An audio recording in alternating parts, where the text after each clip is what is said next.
Bismillahirrahmanirrahim. Qala al-mu'allif rahimahullahu ta'ala wa nafa'ana bihi wa bi ulumihi fid dharain amin ya rabbal alamin. Sin soal nomor 7. Udah ketemu Pak? Tambah. Mad-dalilu alal wahdaniyah. Apa sih dalilnya sifat wahdaniyah? Langsung yang pendek katanya. Ngaji ini ganti, ngaji ini ganti. Wes tak turuti saisoku. Jim jawab, lamun ana wong tanya, andai kata ada orang bertanya apa sih dalilnya kalau Allah itu zat yang maha esa. Ad-dalilu ala dzalika wujudu hadhil makhluqati. Jadi dalil atas keesaan Allah yaitu wujudnya makhluk, li'annahu law lam yakun wahidun lakana muta'addidan. Jika Allah tidak satu maka Allah banyak. Walau kana muta'addidan, jika Allah kok banyak, lam yujad syai'un min hadhil makhluqat, maka seluruh makhluk di alam semesta tidak akan wujud. Kalau Tuhan di alam semesta kok kakean, kebanyakan, arep gawe masjid mengkene salah, arep gawe langit mengkene salah, sebab desainnya Tuhan masing-masing. Makanya Tuhan itu cukup satu, tidak perlu banyak. Kalau kebanyakan bingung, bisa berantem, ya kayak jamaah aja. Model jamaah, modelnya kepenginnya beda-beda. Bikin ini salah, itu salah, ini salah, itu salah. Itu yang akan terjadi.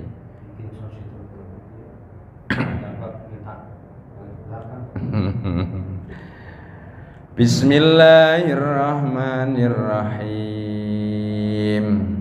Wa qala Allah Ta'ala, dan Allah berkata, Qul huwallahu ahad. Qul, katakan, huwallahu ahad, Allah itu satu. Katakan Muhammad, qul ay qul ya Muhammad huwallahu ahad. Katakan Muhammad, kandakno kepada seluruh umatmu bahwasannya Tuhan itu esa. Makanya ada lagunya Pak Haji Roma Irama, katakan Tuhan itu satu. Ada ya Pak Haji Yusuf ya? Waktu kita kenangan masa kecil Pak. Bismillahirrahmanirrahim. Wa qala Allah Ta'ala law kana fima alihatan illallah la fasadatan. Andai kata di langit dan di bumi ada Tuhan selain Allah, maka rusaklah langit dan bumi. Itu kata Allah dalam Al-Quran. Itu sudah sebagai bukti bahwasannya Tuhan itu cukup satu, menguasai seluruh alam semesta. Bismillahirrahmanirrahim. Sin soal mahiyal kudratu. Apa itu sifat kudrat? Kudrat itu artinya kuasa. Kalau ada orang bertanya apa sih itu sifat kudrat, Jim jawab, al kudratu hiya sifatun qadimatun. Kudrah adalah sifat yang dahulu qaimatun bidatihi ta'ala, yang ada pada zatnya Allah. Aisyah bidatun lidatihi ta'ala, yang tetap untuk zatnya Allah. Ya ta'atta kang dadi gampang biha kelawan sifat ijadu kulli mungkinin, apa maujudaken setiap yang mungkin. Jadi kudrat itu sifat yang dahulu, yang ada dalam zatnya Allah, yang tetap dalam zatnya Allah. Dengan sifat kudrat, Allah mudah mewujudkan segala sesuatu, wa iqdamuhu ala wafqil iradah, dan meniadakan sesuatu. Allah itu dengan sifat kuasanya Mewujudkan sesuatu mudah, meniadakan sesuatu itu mudah. Mudah itu ala wifkil iradah, atas sesuai dengan kehendaknya Allah. Lau kusifa annal hijabu la ra'ainaha, andai kata hijab kita dibuka oleh Allah, kita bisa melihatnya. Misalkan ada waktu kita di dalam gunung tidak menemukan sesuatu, tiba-tiba kita menyebut Allah. Begitu kita ingat kepada Allah, ada makanan. Dari kita ini lapar dan dahaga menemukan makanan, begitu dimakan, alhamdulillah, itu sebenarnya kita sudah bisa mengenal Allah.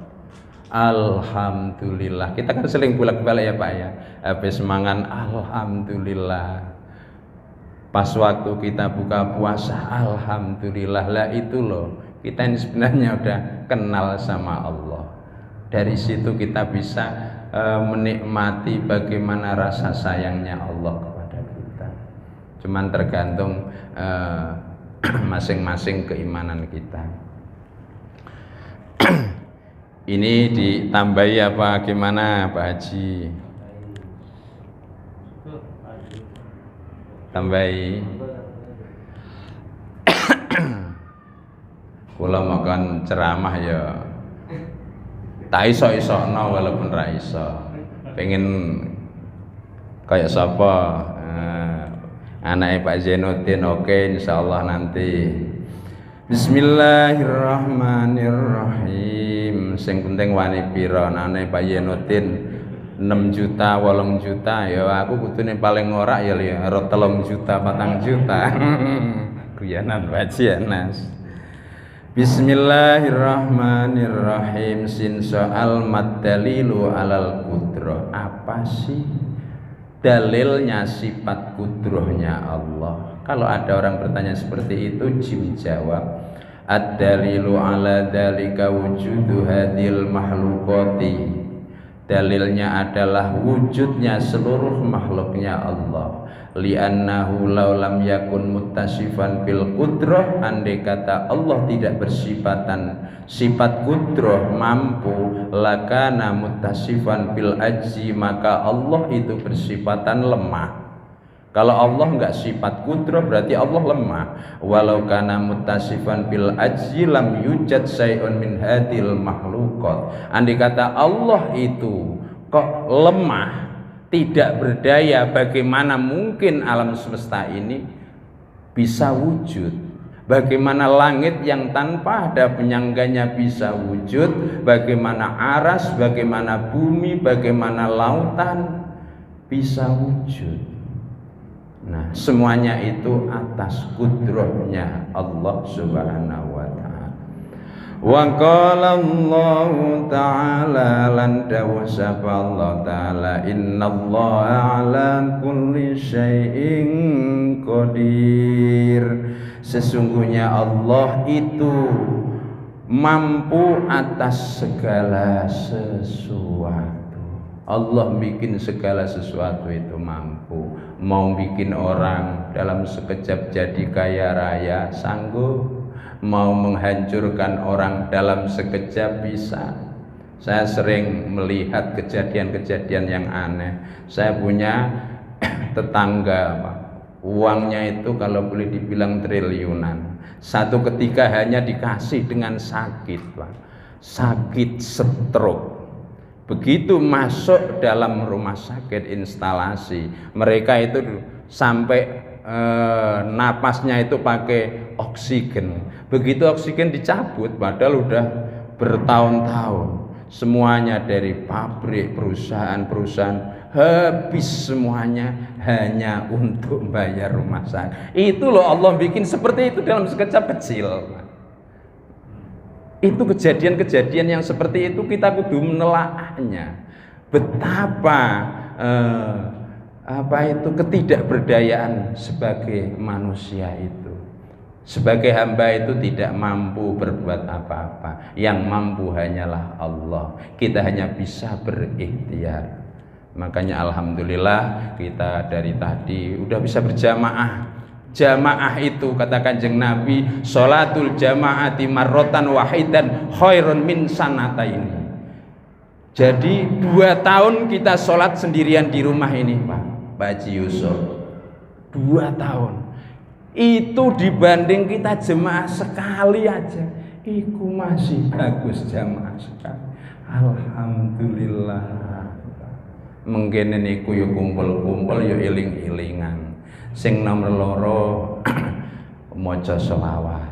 Selawat ping 10 jare malaikat Jibril uqaddimu alayatihi hatta ala mururi sirati hatta babal jannati. Jadi siapa yang baca sholawat 10 kali tak tuntun, tangannya akan saya pegang, saya tuntun, saya antarkan sampai pintu surga, depan pintu surga. Baca sholawat. Tadi sudah tak terangkan, kalau sholat kita boleh dikatakan sah, tapi belum tentu diterima Allah. Tapi kalau sholawat faqabuluha hatman, diterima pasti. Najan dipamerkan, ya Rasulullah, misalkan suara saya bagus Pak, tak pamerin sampean, enggak apa-apa, tetap diterima oleh Allah. Walaupun saya pamerkan Pak, sampean pameri.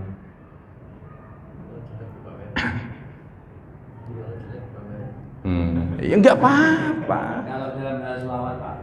Dalam hal selawat mau jelek mau bagus enggak apa-apa. Ya cuman bahayanya yang mendengarkan saja. Kalau suara panas, suaranya jelek kok misalkan dipamerkan di orang, khawatirnya itu diledekin orang itu aja. Yang guyonan Pak. Itu diantaranya fadilah sholawat. Yang kedua kata malaikat Mikail, nanti akan aku ambilkan air telaga Kausarnya Kanjeng Nabi, di mana waktu itu tidak ada air sama sekali. Hanya orang-orang tertentu, diantaranya adalah orang yang baca sholawat kepada Kanjeng Nabi. Sungguh hebatnya sholawat. Lalu begini, kadang ada orang bilang bid'ah, ini haram, padahal dia nggak memahami. Ya, kemudian yang ketiga, jari malaikat Israfil, nanti aku akan bersujud kepada Allah, tidak akan aku angkat kepalanya kecuali orang itu sudah diampuni seluruh dosa-dosanya. Itu sampai hari kiamat Pak. Loh kok nggak enak itu loh Pak. Yang terakhir sholawat itu fadilahnya, kata malaikat Israel, kelak orang itu andai kata aku cabut rohnya, tak cabut seperti para nabi. Kita ini siapa? Keturunan nabi bukan, saudara nabi bukan, tapi nanti yang baca sholawat 10 kali lo dicabut kayak Kanjeng Nabi, pelan-pelan. Alhamdulillah. Mulane Pak, Jumat iku kepengen kadang ya kayak winganane kae. Ya Rabbi sholli ala Muhammad, ya Rabbi sholli alaihi wasallim. Cuman karena sampean pada enggak enak sama sahabat yang lain, ya jadinya ya saya ngikuti aja. Tapi memang ini fadilahnya sholawat luar biasa. Sampai-sampai Pak, siapa yang baca sholawat itu di surga itu disuruh kawan kawin. Siapa yang paling banyak sholawatnya, maka dia yang paling banyak istri-istrinya. Loh kok nggak enak coba.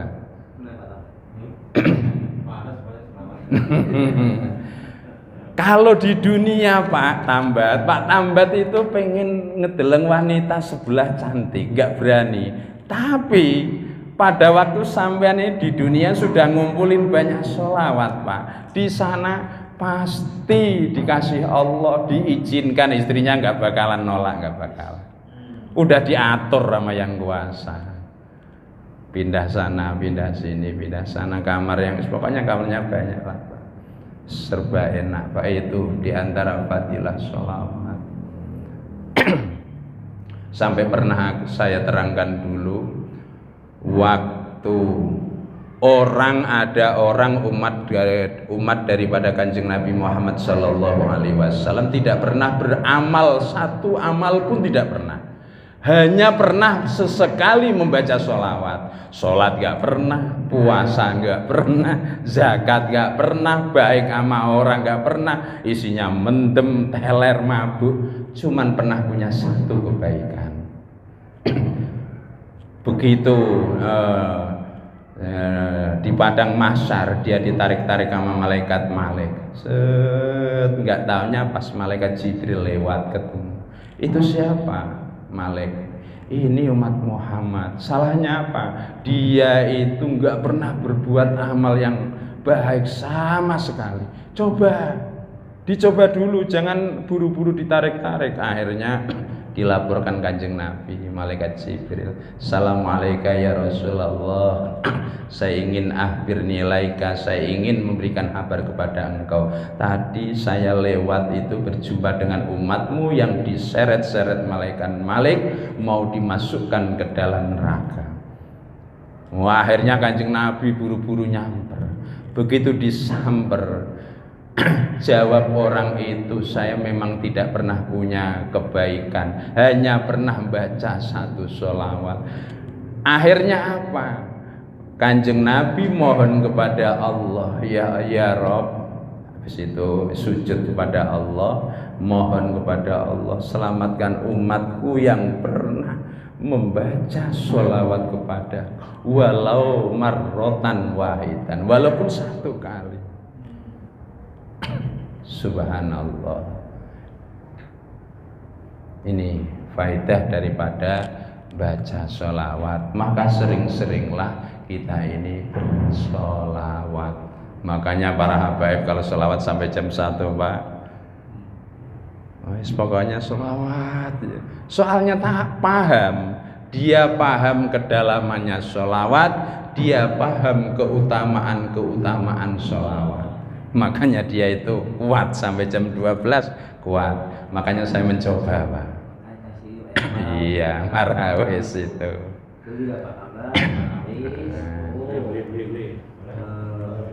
Sembari diminum Pak. Bismillahirrahmanirrahim.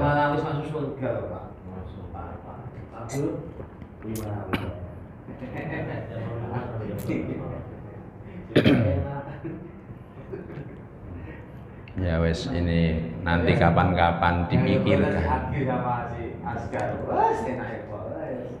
Nah, ini tadi sudah sampai dalil Al-Quran ya, kita tutup sampai sini. Terus kemudian ini tausiah gitu. Hadirin rahimakumullah.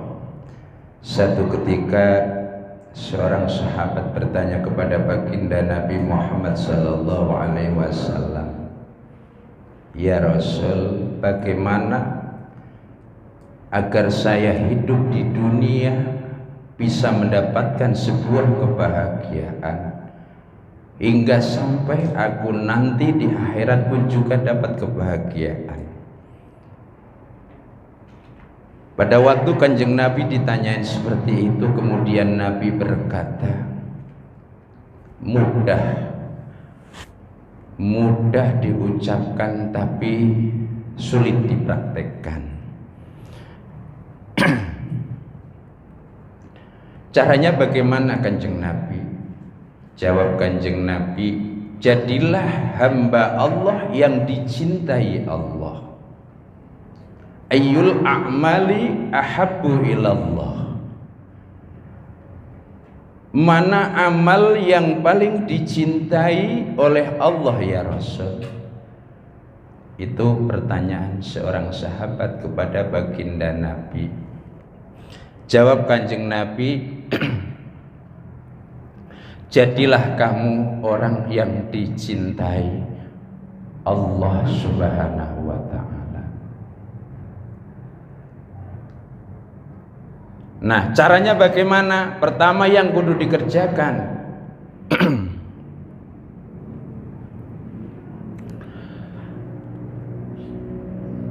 As-sholatu ala waktiha.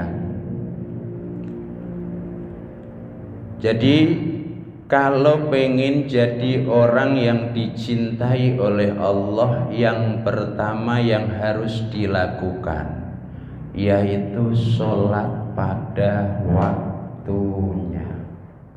Begitu adzan dikumandangkan, Allahu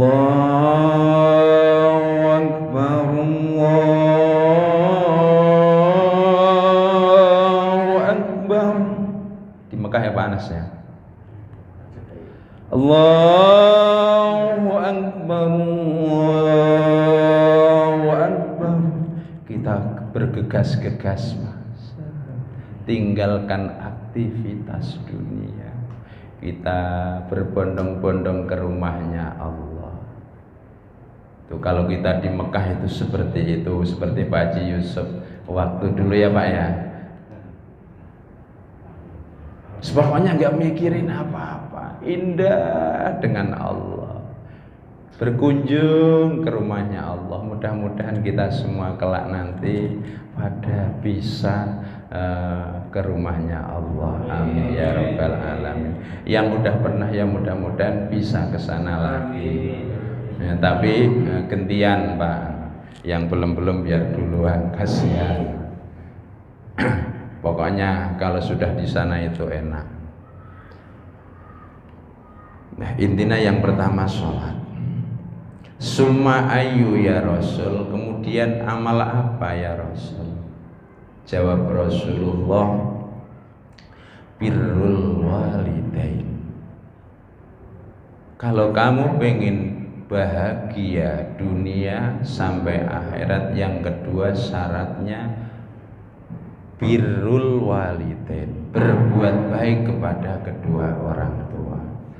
Kalau kita masih punya kedua orang tua, nih, mari kita baiki kedua orang tua kita. Kita taati apa yang menjadi keinginannya, asalkan itu tidak salah perintahnya.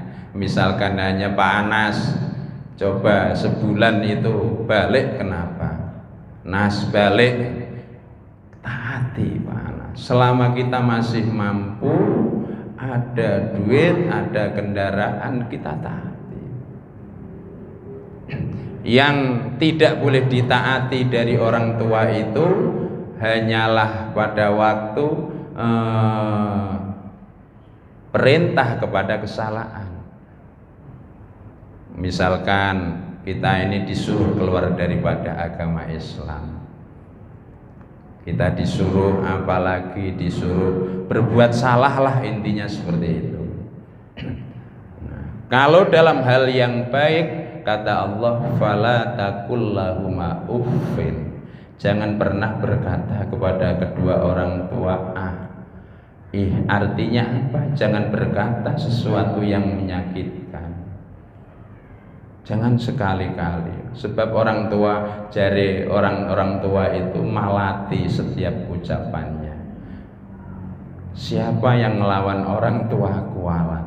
Makanya kadang saya sendiri juga, walaupun kadang duit itu ngepas-ngepasan, kalau sudah disuruh pulang itu juga gimana caranya saya bisa pulang, Pak Haji.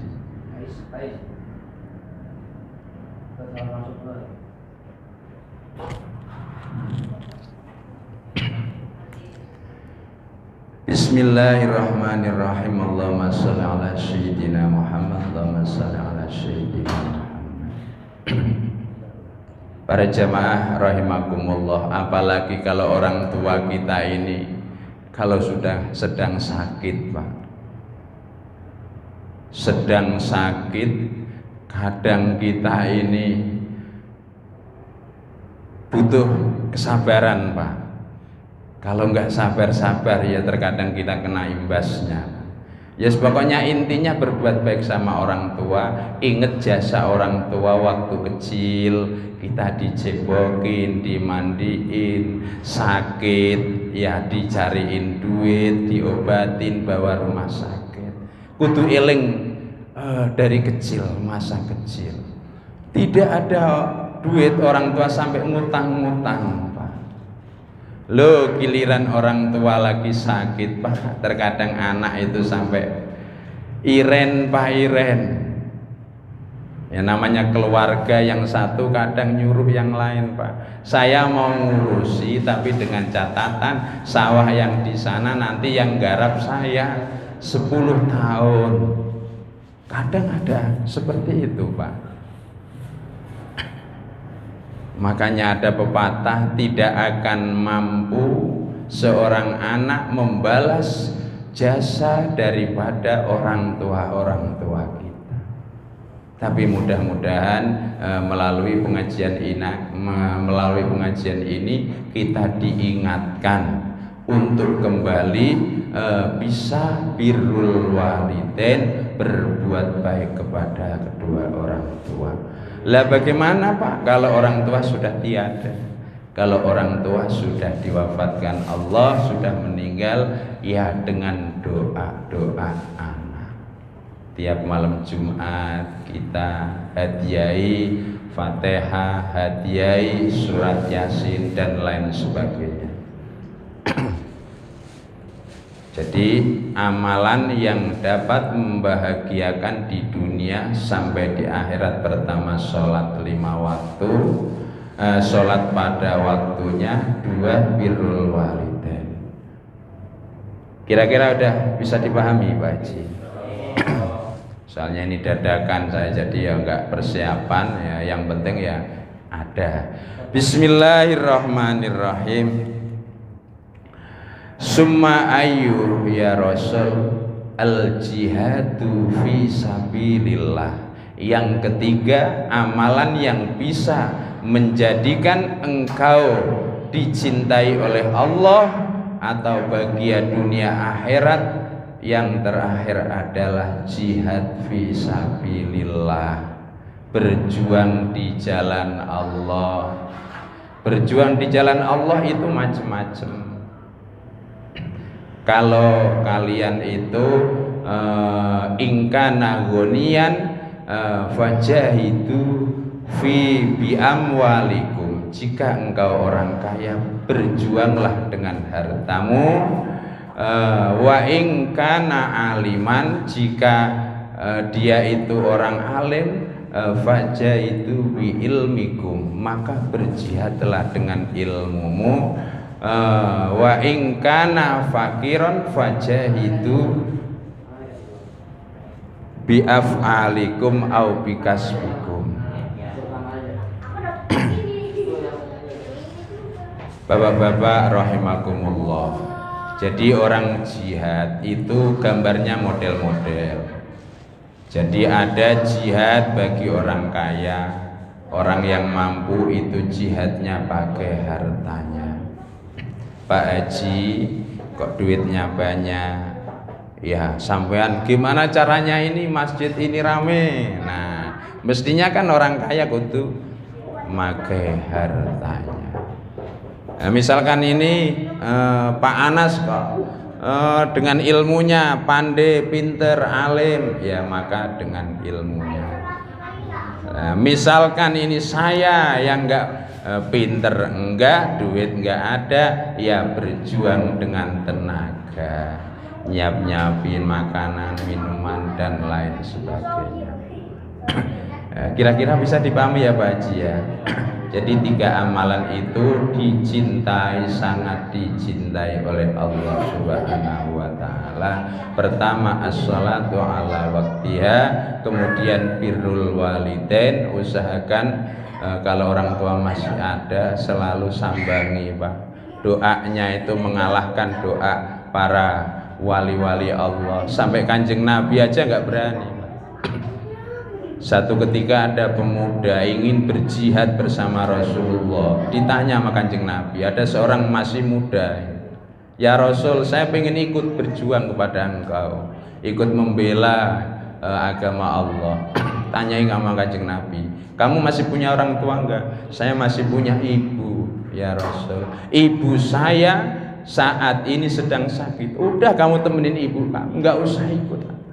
Itu udah sama dengan kamu itu perang di jalan Allah. Kanjeng Nabi aja sampai wanti-wanti seakan-akan setelah Allah itu kalau bisa anak itu kudu baik sama kedua orang tua. Gitu Pak. Sampai satu ketika, ini cerita-cerita banyak dalam sejarah-sejarah Islam banyak. Di antaranya di zaman dulu itu ada seorang kiai Pak, seorang alim. Seorang alim itu dia mau berangkat haji, izin sama ibunya, Bu, saya mau berangkat ya Bu, mohon diizinkan. Kata maknya, tungguin saya tong, saya juga pengen berangkat.